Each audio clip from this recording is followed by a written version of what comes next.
Well, a Western New York couple has quite the Father's Day story to tell today. Their son was born on the way to the hospital on Sunday. As 2 on Your Side's Kelly Dudzik tells us, they just thought they'd have more time to get there. Brianna Allen started having mild contractions around 4 Sunday morning. She was in labor for 22 hours with her first son, so she thought she'd have time. The contractions started to get a little bit more intense, so I'm like, I think it's time, Mom. She also told her husband, Keith, they had to go. By the time we got to transit, everything started picking up. My mom is in the back seat. She's on the phone with my sister. My sister is telling me to breathe, so I'm breathing. But then Brianna's water broke. The baby was coming, and they were still 5 minutes away from Millard Fillmore Suburban Hospital.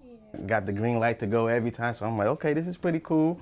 I could go past every car just going. I'm just going past all the cars. Then my mom ended up having to get off the phone with my sister, and she ends up like coming between the console, and she's literally like seeing, and she's like, Keith, his head is out. His head is out. We might have to pull over. His head is out. She's holding on to the ceiling of the car, the roof of the car, and screaming. I'm like, oh man, this really hurt. Well, I can't feel it, so I'm just trying to sympathize as much as I can. By the time we turned to go up the driveway to go up to the up to the emergency room, I did one last push, and now he's in my hands. My mom like actually caught him like a football. When they got to the hospital, Keith jumped out, and about 20 nurses and doctors came out to help. We at the hospital, but we didn't make it in the hospital, so the baby is curbside delivery, so like a DoorDash.